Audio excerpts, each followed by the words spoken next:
장맛비를 뚫고 오늘 하나님을 예배하기 위해서 오신 여러분들을 진심으로 축복하고 환영합니다.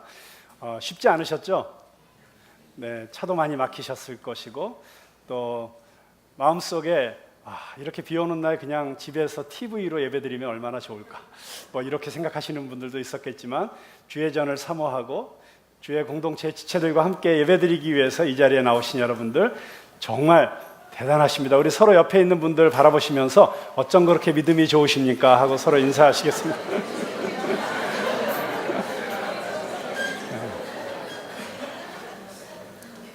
네, 우리가 살다 보면 많은 위기들을 겪게 됩니다. 우리 삶에 우리가 원튼 원치 않든 우리 삶에 크고 작은 위기들이 찾아오게 됩니다. 그런데 그 위기라고 하는 것은 우리가 피할 수 없는 것이지만 그 위기를 어떤 관점을 가지고 바라보고 어떤 시각으로 해석하고 그리고 내가 어떻게 반응하는가 하는 것이 결국 우리의 삶의 질을 결정한다고 할 수 있습니다. 한자로 위기를 풀어보면 위험한 기회라고 합니다. 어떤 의미에서 위기는 우리 삶에 있어서 불필요하고 나쁜 것이라고만 바라볼 것이 아니라 오히려 그것을 하나의 기회로 만들어낼 수 있는, 그래서 위험한 기회를 오히려 우리의 성숙의 기회로, 발전의 기회로, 새로운 창조의 기회로 만들어낼 수 있는 지혜와 능력을 갖추는 것이 우리에겐 더 필요하다는 생각을 하게 됩니다. 오늘 우리 빌립보서 말씀에 보면 바울이 아주 결정적인 위기를 겪고 있는 모습을 보게 됩니다. 그의 인생에 세 가지 중요한 위기가 찾아옵니다.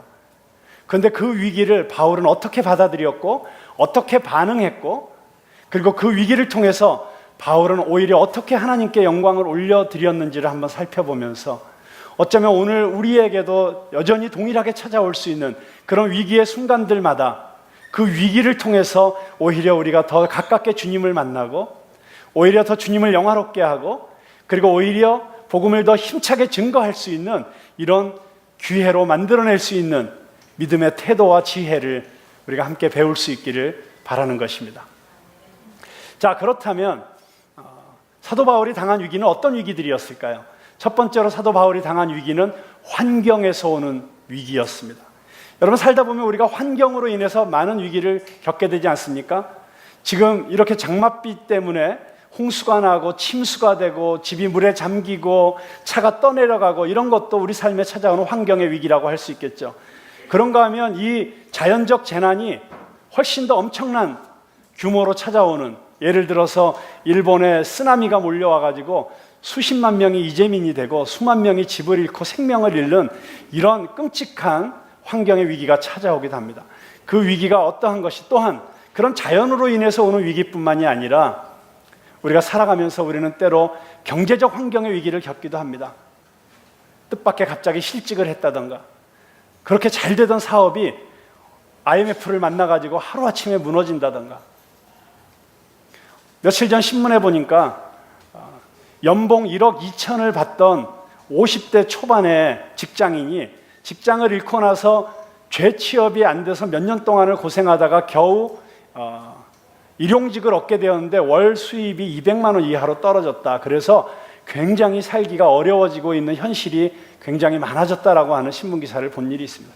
그렇게 남부럽지 않은 생활을 하다가 갑자기 생활에, 실직에 또는 경제적 위기가 찾아올 수도 있습니다. 그런가 하면 우리에게 찾아오는 환경의 위기 가운데 하나는 건강의 위기라고 할 수 있습니다. 이제 나이가 어느덧 40을 넘어서서 50 중반, 60 중반 이렇게 넘어가다 보면 하루가 다르게, 해가 다르게 몸의 상태가 달라지는 것을 느낀다는 분들이 많이 있습니다. 그리고 뜻하지 않은 이런저런 질병들이 찾아옵니다. 원치 않는 선고를 받을 때가 있습니다. 우리가 잘 알고 있는 하나님의 은혜, 또 기름 부으심, 이런 정말 주옥 같은 찬양곡을 썼던 우리의 가장 친한 친구가 있습니다. 정말 탁월한 작곡가이고 훌륭한 피아노 연주자인데 이제 나이가 50 초반인데 지난주에 아주 안타까운 소식을 들었습니다. 간암이라는 것입니다. 그리고 그 암이 뼈에도 전이가 됐고 신장에도 전이가 되어서 굉장히 어려운 상황이라는 이야기를 들었습니다. 정말 저희와 함께 20년 이상을 전 세계를 함께 다니면서 찬양으로 함께 복음을 전하는 일에 협력했던 귀한 형제인데 50 초반에 그런 병에 걸렸다는 이야기를 들을 때 우리 마음에 무너지는 것을 어찌할 수가 없습니다. 이렇게 우리는 환경의 여러 가지 다양한 위기를 겪게 될 수가 있습니다. 사도 바울은 지금 어떤 환경의 위기를 겪고 있습니까? 그는 지금 감옥에 갇히게 되어 있습니다. 그가 지금 감옥 속에 갇혀 있습니다. 여기 보면 12절에 형제들아 나의 당한 일이 이랬습니다. 어떤 일을 당했습니까? 억울하게 감옥에 갇힌 것입니다. 복음을 전하다가 감옥에 갇힌 것입니다. 감옥에 갇혀서는 아무것도 할 수가 없습니다. 자유를 잃어버렸습니다. 그리고 그 감옥이라고 하는 안 좋은 환경 가운데서 점점 더 몸이 나빠져 가고 있는 것을, 건강이 무너져 가고 있는 것을 느끼고 있었을지도 모르겠습니다. 누가 보더라도 안타까운 상황입니다. 누가 보더라도 비극적인 상황입니다. 그런데 이런 환경의 위기를 겪고 있는 사도 바울은 이 환경의 위기를 지금 어떻게 극복해 나가고 있습니까? 그는 이렇게 이야기합니다. 나의 당한 일이 도리어 복음의 진보가 된 줄을 너희가 알기를 원하노라. 나는 너희들이 알기를 원한다. 내가 비록 이렇게 감옥에 갇혀 있지만, 너희들이 보기에 내가 지금 안타까운 상황에 처해 있지만, 너희들이 보기에 내가 무너진 것 같고 넘어진 것 같고 깨진 것 같고 실패한 것 같지만 그렇지 않다. 오히려 이런 상황에서 나로 인해서, 나의 이 매임으로 인해서 복음은 더 힘있게 진보되고 있다. 그렇기 때문에 나는 기뻐한다. 이것이 사도 바울이 환경의 위기를 극복해 나가는 삶의 모습이었습니다. 자, 어떻게 복음이 진보가 되었습니까? 13절부터 이렇게 설명을 합니다. 첫째는 이러므로 나의 매임이 그리스도 안에서 온 시위대 안과 기타 모든 사람에게 나타났으니. 자, 첫째는 사도 바울이 감옥에 감으로 인해서 감옥에 가지 않았더라면 만날 수 없는 사람들을 만난 것입니다. 그게 누굽니까? 시위대를 만난 것입니다. 자, 여기서 말하는 시위대라고 하는 것은 그냥 보통 군인들이 아닙니다. 여기 이 시위대들은 황제의 직속 경호부대였습니다. 특별히 로마 황제는 여러 민족, 여러 나라를 식민지로 만들어서 그 가운데 많은 사람들을 용병으로 차출을 해가지고 군인으로 썼습니다. 그렇지만 황제의 시위대, 황제의 직속 경호부대를 뽑을 때는 반드시 로마의 귀족 집안의 자제들만을 뽑아서 썼습니다. 왜냐하면 가장 가까이에서 황제를 경호해야 되기 때문에 혹시라도 거기에 반란하거나 반란의 마음을 품고 있거나 반역을 하거나 불순분자들이 섞여들지 않기 위해서 정말 엄격한 심사를 통해서 좋은 집안에서 좋은 사상을 가지고 좋은 교육을 받은 청년들만을 시위대로 썼던 것입니다. 그래서 이 시위대라고 하는 것은 가장 로마의 정신에 투철한, 가장 로마의 그 모든 종교와 문화에 투철한 자들만이 들어갈 수 있는 부대였습니다. 그러니까 이들은 그 당시에 황제를 신으로 알고 있었던, 황제를 자신의 퀴리오스, 주로 알고 있었던 이런 로마의 사상에 충실했기 때문에 저들이 황제가 아닌 다른 존재를 자기들의 신으로 받아들인다는 것은 있을 수가 없는 일이었습니다. 그러니까 시위대에게 복음이 들어간다는 것은 있을 수가 없는 일이었던 것이죠. 그런데 어떻게 되었습니까? 바울이 감옥에 갇혔는데 이 감옥이 특수한 감옥이었던 것 같습니다. 정치범들, 소위 요즘으로 말하면 아주 특수한 고위 정치범들이 수감되는 그런 감옥이었기 때문에 황제 직속의 시위대가 이 죄수들을 지키고 있었습니다. 근데 지킬 때 어떻게 지켰냐면 4명씩 한 죄수를 지키는데 하루에 4교대를 했다고 합니다. 그러니까 하루에 16명을 사도 바울은 가까이서 만나게 되는 것이죠. 자, 바울이 어떤 사람입니까? 바울이 감옥에 갇혀 있다고 거기 가만히 앉아가지고 자기 신세 한탄이나 하고 있을 그런 사람입니까? 아니죠. 그는 어떤 상황에서도 담대하게 복음을 전하는 불굴의 의지를 가지고 있었던 사람입니다. 그가 가만히 있었겠어요? 자기 바짝 붙어서 자기를 경호하고 있는, 자기를 지키고 있는 이 시위대 사람들에게 복음을 전하지 않았겠습니까? 1대1로 아주 가까이서 몇 시간씩 법으로 아예 붙여놓은 거죠. 전도 시간을 아주 확보해 준 것이죠. 그래서 그 시위대 사람들 가운데 복음을 받아들이고 예수를 믿는 역사가 일어나게 되었다는 것입니다. 놀랍지 않습니까? 그리고 바울은 그렇기 때문에 그의 삶의 목적이 자신의 성공이나 자신의 안락한 삶이나 자신의 명예나 이런 것이 아니었고 복음이 증거되는 것이 그의 삶의 목적이었기 때문에, 복음이 증거되고 있기 때문에 그는 자기가 그것으로 인해서 고통을 당하고 어려움을 당하고 육체적인 불편함을 감수하는 것을 오히려 기쁨으로 여겼다고 하는 것입니다. 자, 이게 첫 번째 복음의 진보의 이유였어요. 바울이 감옥 안에서 감옥에 가지 않았더라면 만날 수 없는 사람들에게 복음을 전할 기회를 가졌다. 자, 두 번째는 무엇입니까? 14절에 보면 형제 중 다수가 나의 매임을 인하여 주 안에서 신뢰함으로 겁없이 하나님의 말씀을 더욱 담대히 말하게 되었느니라. 자, 바울이 감옥에 갇혔는데, 와, 감옥에 갇힌 것으로 끝난 것이구나. 이제 감옥에 갇혔으니 이제 복음 전파는 이제 더 이상 할 수 없게 되었구나. 교회의 전진은 여기서 멈추는구나. 그렇게 낙심하고 실망하고 무너지는 것이 아니고, 오히려 사도 바울이 감옥 안에서도 더 담대하게 복음을 전하는 이런 모습을 보면서 감옥 밖에 있었던 다른 그리스도인들이, 다른 형제들이 사도 바울을 봐라, 저렇게 담대하게 감옥 안에서도 복음을 전하고 있는데 우리가 어찌해야 될 것인가? 우리는 더 열심히 복음을 전하자. 그래서 바울이 감옥 밖에서 전할 수 없는 그 부분을 다른 형제 자매들이 감당해 주었다고 하는 것입니다. 여러분, 이게 놀라운 팀워크 아니겠습니까?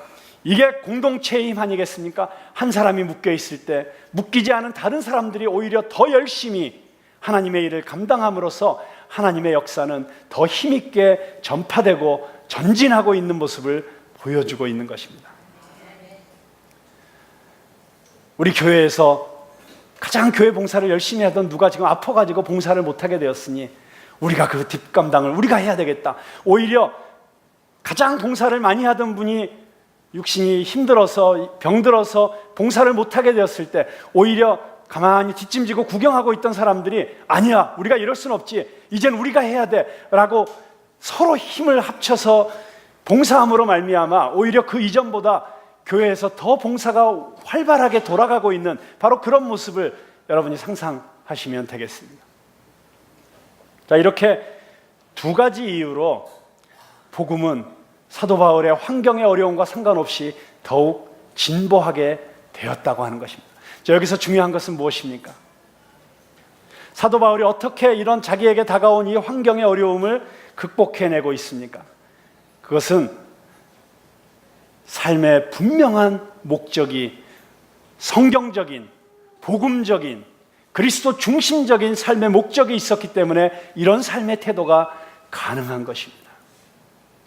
내 삶의 목적이 나의 일신의 안락함에 있다면, 내 삶의 목적이 내가 물질적으로 더 풍요를 누리는 것에 있다면, 내 삶의 목적이 내가 다른 사람들로부터 더 인정받는 것에 있다면 우리는 그것이 무너질 때 우리의 삶의 의미도 다 날아가게 될 것이고 우리의 삶의 용기도 다 사라지게 될 것입니다.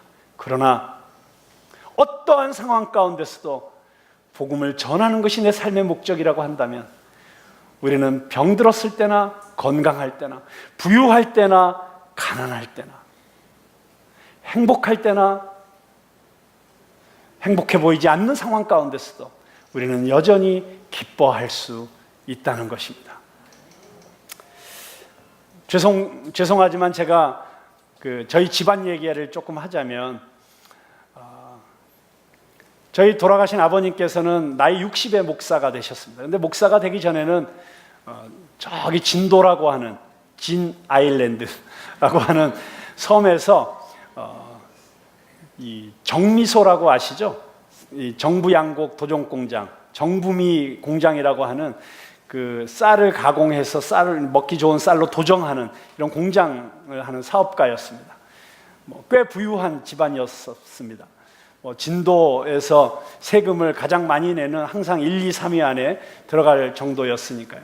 그런데 저희 아버님께서는 그 정부 양곡 도종 공장을 통해서 물론 3남 6녀 되는 자녀들을 다 서울로 보내서 공부도 시켜주시고 했지만 교회를 개척하고 복음을 전하는 게 삶의 목적이셨어요. 그래서 정말 진도 이곳저곳에 교회를 개척하는데 땅을 헌납하시고 건축 헌금을 내시고 그리고 열심히 지역 주민들에게 복음을 전하셨습니다. 그러다가 아예 온전히 남은 삶을 주님께 드리겠다 이런 마음을 가지고 나이 57세에 신학교에 가셔서 공부를 하시고 60에 목사가 되셨어요. 그리고 그 정부 양곡 도종 공장은 저희 큰형님이 맡아서 운영을 하고 계속해서 아버님의 선교를 후원하고 또 저희 또 동생들의 교육을 책임지는 그런 시스템으로 저희 집안이 돌아가고 있었습니다. 그래서 저희 아버님은 그렇게 물려주신 그 정부 양곡 도종 공장에서 나오는 후원금을 가지고 또 열심히 복음을 증거하는 삶을 사셨어요. 그러다가 저희 집안에 아주 큰 어려움이 닥쳤습니다. 그 정부 양곡 도종 공장을 시스템을 바꿔가지고 그냥 가공해주고 가공료를 받는 시스템에서 쌀을 아예 사서 가공을 해서 직접 팔아야 되는 이런 시스템으로 정부 시스템이 바뀐 거예요. 그래서 저희 큰형님은 평생 해보지 않던 쌀 판매를 영업을 해야만 하는 상황이 되었고 그러다 보니까 여기저기 전국적으로 여기저기서 사기를 당하게 되었습니다. 쌀을 수억 어치씩 사가고 나중에 잠적을 해버리든가 이런 몇 번의 이 사기를 당하면서 그만 파산을 하게 되었습니다. 그래서 그 탄탄하던 그 공장이 이제 차압을 당하게 되었고 정말 하루아침에 저희 집안의 전 재산이 다 날아가게 되었습니다. 어떻게 보면 굉장히 비참한 상황이죠. 말도 안 되고 억울한 상황이었습니다. 어이가 없었죠. 진도에서 그래도 잘 나가는 집안으로서 경제적으로나 모든 면에서 존경받고 그리고 부러움을 사던 그런 집안에서 하루아침에 빈털터리가 된 거예요. 저는 참 저희 아버님이 걱정이 되었습니다. 저희 아버님은 평생을 하나님의 영광을 위해서 진도에서 교회를 세우고 복음을 전파하기 위해서 그게 삶의 목적이셨는데 그런 집안이 하루아침에 이렇게 망하게 되었다. 그게 아버님에게 얼마나 큰 마음의 데미지가 되고 얼마나 낙심하고 얼마나 실망하실까 이게 참 걱정이었어요. 그때 제가 캐나다에서 유학하고 있었는데 한국에 방학 때 들어와서 진도에 가서 아버님을 만나 뵙게 되었습니다. 그런데 너무 낙심하고 실망하고 부끄러워하고 이런 모습으로 계시지 않을까 하고 걱정하고 갔던 저를 무색하게 할 정도로 저희 아버님이 너무 밝고 환하게 저를 맞아주시는 거예요. 그러면서 아버님이 뭐라고 말씀하시냐면 야 수광아, 전에는 말이야 내가 이렇게 좀 물질적으로 좀 가지고 있어가지고 좀 있는 입장에서 이렇게 전도를 하니까 우리 이웃 주민들이 잘 복음을 안 받아들였는데 우리 집안이 이렇게 망하고 나니까 복음을 그렇게 잘 받아들인다 그러시는 거예요. 그러면서 너무 기뻐하시는 모습을 저에게 보여주셨어요. 그때 제가 참 충격을 받았습니다. 그래서 지금도 그 모습을 생각합니다. 그 모든 재산이 다 날아가도 하루아침에 그 모든 사업이 다 무너졌어도 그러나 그걸 통해서 오히려 내가 있는 입장에서 전도하는 것보다 오히려 내가 없는 입장에서 전도할 때 오히려 전도가 더 잘 된다고 기뻐하시던 그 모습을 기억하면서 나도 언제나 내 믿음의 지경이 저 수준이 될 수 있을까? 나도 어쩌면 저 정도의 복음 중심적인 삶, 저렇게 예수 중심적인 삶을 살 수 있을까? 어떻게 사도 바울 같은, 어떻게 아버님 같은 그런 믿음을 가질 수 있을까 하는 그런 소망을 갖게 되었습니다. 그렇습니다, 여러분. 저는 우리 귀한 푸른나무 교회 성도 여러분들이 하나님께서 건강을 주실 때, 물질을 주실 때, 좋은 환경을 주실 때 그것들을 통해서 힘있게 복음 증거하실 수 있게 되길 주님의 이름으로 축원합니다. 그러나 때로는 우리에게 건강이 나빠지는 상황이 찾아오고, 어쩌면 우리가 병원에 입원해야 되는 상황이 찾아오고, 어쩌면 우리가 정말 아무것도 수중에 가진 것이 없는 그런 상황이 찾아오게 된다고 할지라도 그것 때문에 낙심하고 절망하고 비참해지는 것이 아니라 오히려 그러지 않았으면 가질 수 없었던 복음 전파의 기회를 찾고 그것 때문에 오히려 기뻐할 수 있는 그런 수준의 신앙을 다 소유할 수 있게 되기를 주님의 이름으로 축원합니다. 두 번째로 사도 바울이 경험하고 있는 위기는 어떤 위기냐면 인간관계에서의 위기입니다. 여러분, 사실 환경에서의 위기, 어쩌면 힘들지만 그렇게 우리 마음에 상처를 주지는 않습니다. 그러나 우리 마음에 가장 아픔을 주고 상처를 주고 그리고 우리를 힘들게 하는 것은 인간관계에서 오는 위기일 때가 많이 있습니다. 사람과 사람 사이의 관계만큼 우리를 아프게 하는 것은 없습니다. 더군다나 믿지 않는 사람들로부터는 어떤 핍박을 당하고 어떤 소리를 들어도 까짓것 안 믿는 사람들이니까 하고 이겨낼 수 있고 털어낼 수 있습니다. 그러나 믿는 사람들 사이에서 상처를 받고 내가 정말 믿음 안에서 존경하고 사랑했던 사람으로부터 등에 비수가 꽂히고 그리고 말로나 눈빛으로나 행동으로 어떤 상처를 받게 되면 그것처럼 견디기 힘든 것이 없다는 것을 우리는 경험해서 잘 알고 있습니다. 자, 사도 바울은 지금 어떤 인간관계 위기를 겪고 있습니까? 15절 한번 보겠습니다. 15절 한번 같이 읽어볼까요? 시작. 어떤 이들은 착한 뜻으로 그리스도를 전파하나니 이들은 내가 복음을 변명하기 위하여 세우심을 받은 줄 알고 사랑으로 하나 저들은 나의 매임에 괴로움을 더하게 할 줄로 생각하여 순전치 못하게 다툼으로 그리스도를 전파하느니라. 자, 사도 바울이 감옥에 갇혔어요. 감옥에 갇히니까 밖에 있던 사람들이 야, 사도 바울이 감옥에 갇혔는데 우리가 더 열심히 복음을 전하자. 바울은 감옥에서도 저렇게 열심히 복음을 전하는데 우리는 이 바깥에서 더 열심히 복음을 전하자. 그리고 복음을 전하게 되었습니다. 그런데 문제는 그 가운데 두 부류의 사람이 있었다는 것입니다. 첫째 부류의 사람은 어떤 사람들이에요?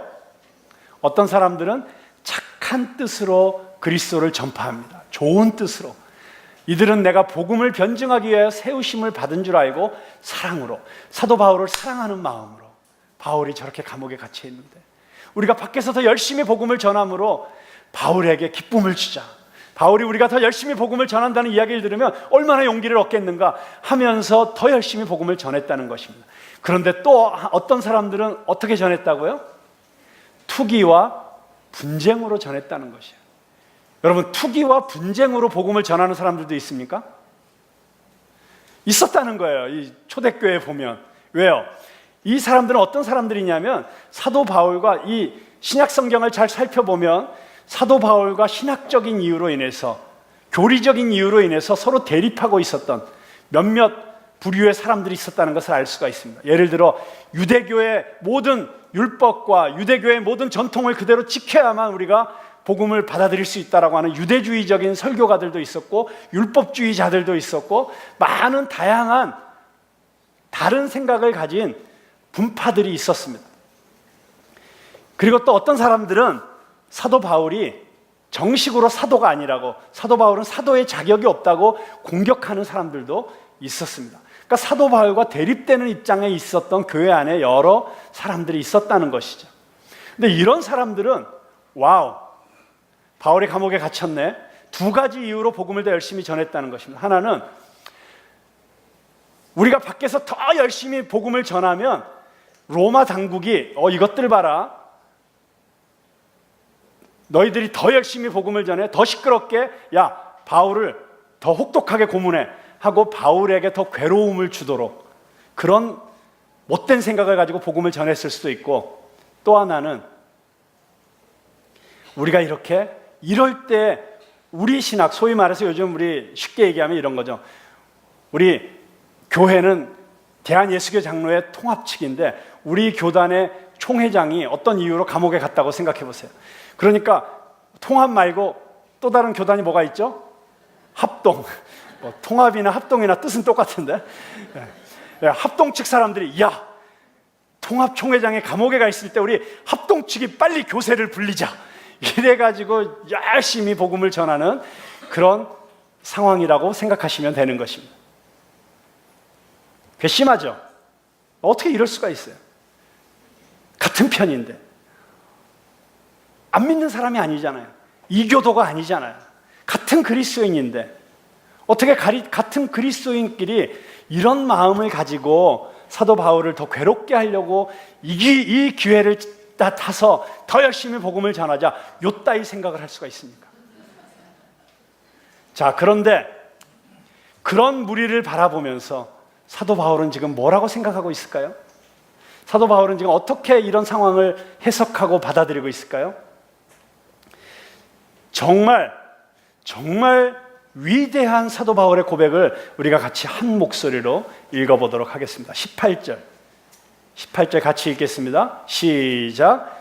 그러면 무엇이냐? 왜 참으로 하나 무슨 방도로 하든지 전파되는 것은 그리스도니 이로써 나는 기뻐하고 또한 기뻐하리라. 아멘. 여러분 이렇게 하실 수 있습니까? 여러분 이렇게 받아들이실 수 있습니까? 거칠애로 하나 참으로 하나 무슨 방도라. 자, 저들이 나를 사랑해서 하든지 아니면 나를 더 괴롭게 하려고 해서 하든지 중요한 것은 그걸 통해서 그리스도가 전파되고 있다는 것입니다. 그래서 나는 기쁘다는 것입니다. 여러분 얼마나 놀라운 영적 거인의 모습입니까?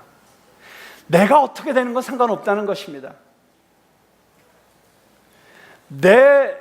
내가 너희들에게 어떻게 보여지느냐 이것도 상관없다는 것입니다.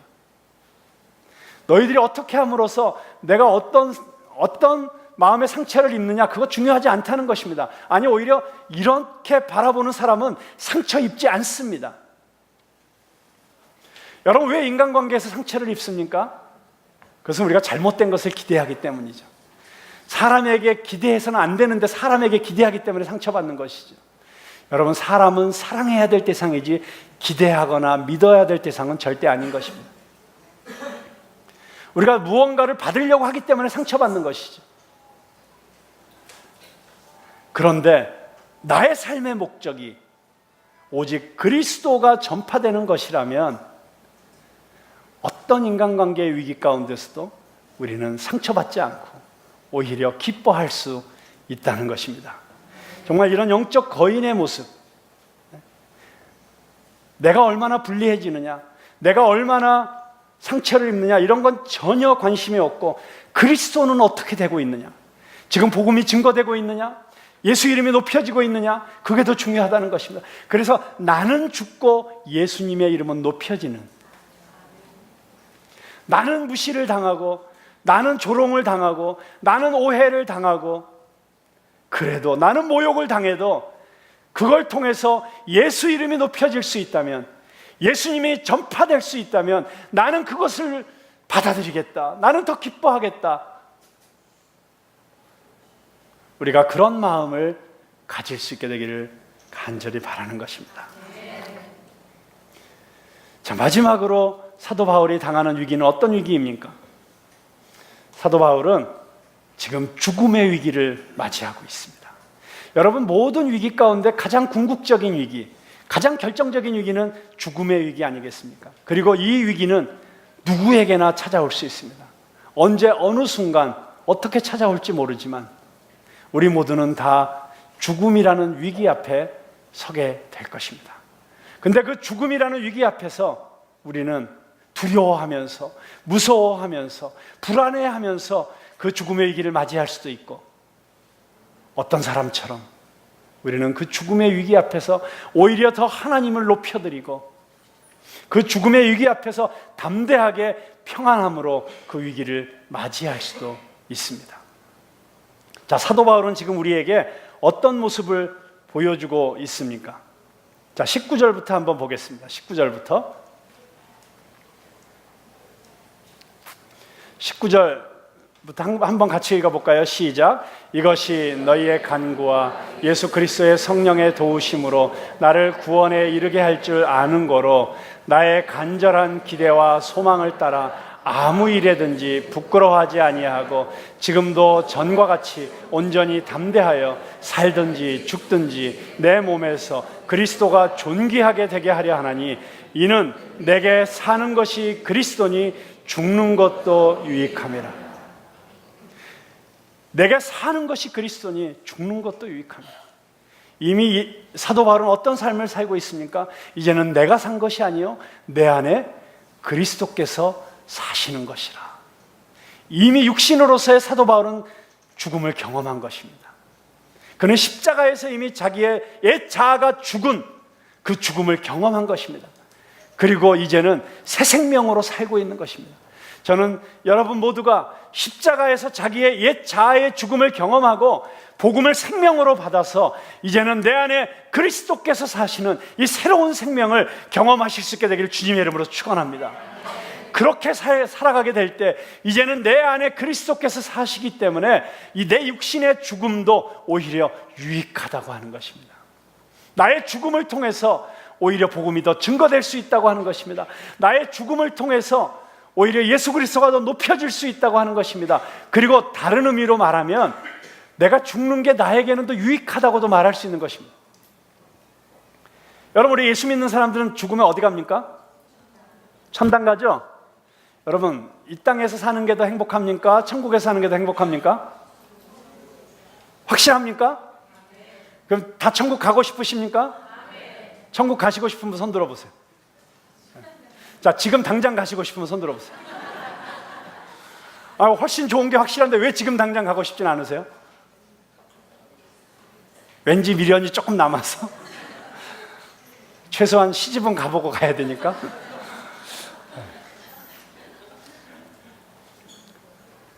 여러분, 사도 바울을 보십시오. 사도 바울은 이렇게 얘기합니다. 그러나 만일 육신으로 사는 이것이 내 일의 열매일진데 무엇을 가리는지 나는 알지 못하노라. 자, 이게 무슨 말이냐면 내게 사는 것이 그리스도, 나는 죽는 것도 유익하다, 난 죽는 것도 좋다. 그렇지만 내가 육신으로 사는 것이 내 일의 열매일진데 내가 육신으로 살아야지 계속해서 이런 열매를 맺게 될 텐데 내가 무엇이 더 좋은 것인지, 내가 지금 죽어서 주님께로 가는 것이 더 좋은 것인지 아니면 내가 육신에 거하는 것이 더 좋은 것인지 나는 알지 못하노라 하고 있어요. 그 둘 중에 어떤 게 지금 나에게 더 맞는 것인지 23절에 보면 내가 그 둘 사이에 끼었으니 차라리 세상을 떠나서 그리스도와 함께 있는 것이 훨씬 더 좋은 일이라. 분명하죠? 사도 바울은 내가 육신을 떠나서 예수 그리스도와 함께 사는 것, 내가 지금 이 육신의 한계 안에서 제한적으로 예수 그리스도와 동행하며 제한적으로 교제하는 것도 이렇게 좋은데, 사도 바울이 고린도전서에서 이렇게 표현하고 있지 않습니까? 우리가 지금은 거울로 보는 것 같이 희미하나. 그 당시에 거울은 이런 유리 거울이 아니고 청동 구리 거울이었기 때문에 희미하게 비쳤어요. 그것처럼 예수님과 교제했는데 이제 얼굴과 얼굴을 대하여 보는 것처럼 예수님을 만나면 얼마나 좋겠느냐고 얘기하잖아요.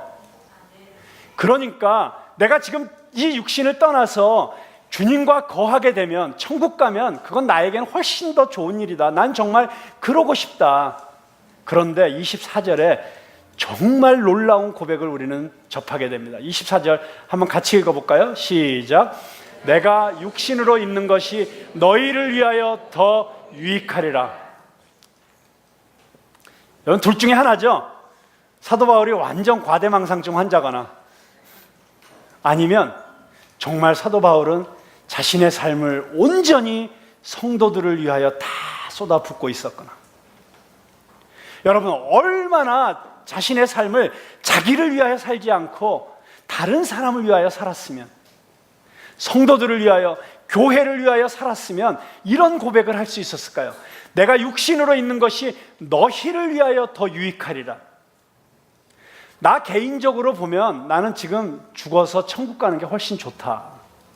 그런데 내가 육신으로 살아있는 것이 너희들에게 더 유익이다. 마치 이런 것과 같은 것이죠. 아휴, 제가 푸른나무교회 담임으로 있으면서 뭐 이런저런 힘든 일, 어려운 일, 또 불편한 것 생각하고 스트레스 생각하면 아유 빨리 주님 곁으로 가는 게 좋겠어요. 그러나 내가 살아있어야, 내가 이 푸른나무 교회 목회를 하고 있어야 여러분에게 더 유익한 것입니다 라고 제가 그렇게 담대하게 고백할 수 있을까요? 할렐루야. 감사합니다. 제가 그렇게 부끄러움 없이 고백할 수 있는 목회자가 되고 싶습니다. 내가 이 자리에 있는 것이, 내가 여러분과 함께 있는 것이 여러분에게 더 유익입니다. 여러분은 어떻게 생각하세요? 여러분 가족을 위해서는 당연히 그렇게 생각하시겠죠. 내가 가장으로서 내가 살아있어야지. 그래서 내가 최소한 70세, 80세까지는 살아있어야 우리 딸이 그래도 시집도 가고 교육도 다 마치고 그래서 내가 아직은 내가 더 살아야 돼 이런 생각하지 않겠어요? 그러나 내 혈육이나 내 자식이 아니고 교회를 향하여, 다른 성도들을 향하여 내가 육신으로 살아있는 것이 당신들에게 더 유익입니다라고 이렇게 고백할 수 있기 위해서는 얼마나 자신의 삶을 온전히 그리스도를 향하여, 그리고 그리스도께서 사랑하시는 성도들을 향하여 자신의 삶을 쏟아 부어야만 이런 고백이 가능한 것일까요? 그런데 사도 바울은 그래서 이렇게 이야기합니다. 내가 살 것과 너희 믿음의 진보와 기쁨을 위하여 너희 무리와 함께 거할 이것을 확실히 아노니. 사도 바울은 지금 무엇을 확신하고 있습니까? 나는 지금 차라리 사형 선고를 받고 사형을 당하든지 아니면 병들어서 내가 죽게 되든지 빨리 주님께 가는 게 좋으나, 그러나 너희의 믿음의 진보, 너희가 영적으로 더 성숙하기 위해서는 내가 더 필요하고, 그리고 내가 살아야지 너희들이 더 기뻐할 것이고, 그리고 내가 너희 무리와 거하게 되는 이것을 내가 그렇기 때문에 확실히 안다. 바울은 지금 이 상황에서 자유롭게 풀려나게 될 것을 확신하고 있는 것입니다. 내가 다시 너희와 같이 있으므로 그리스도 예수 안에서 너희 자랑이 나를 인하여 풍성하게 하려 함이라. 여기 조금 번역이 잘못되어 있어요. 너희 자랑이 나를 인하여 풍성하게. 이것도 틀린 얘기는 아니에요.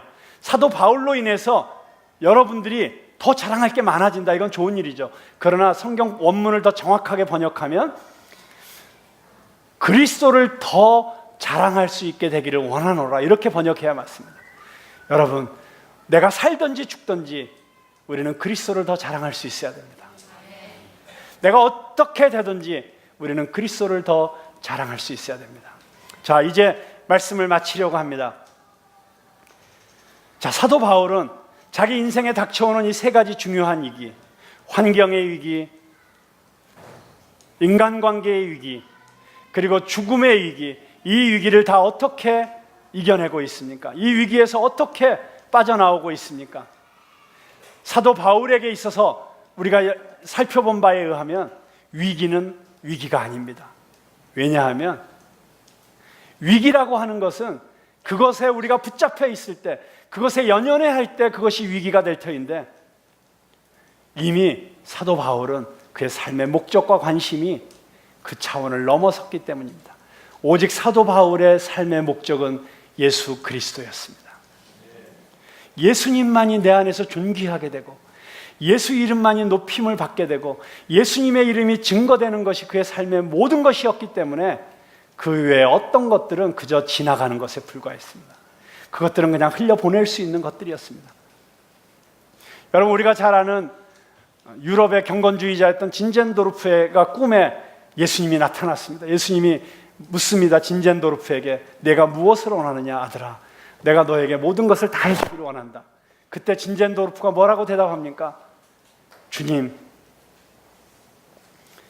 제 꿈은 오직 주님뿐입니다.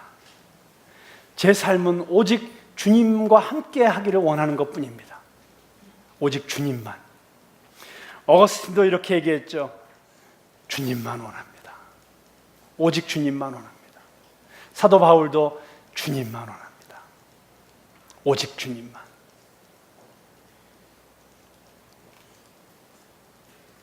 지금 우리의 삶의 목적은 무엇입니까? 우리는 무엇을 바라보며 살고 있습니까? 무엇을 움켜쥐기 위해 달려가고 있습니까? 우리의 삶의 목적이 오직 예수 그리스도로만 바뀌어지게 되기를 주님의 이름으로 축원합니다. 기도하겠습니다.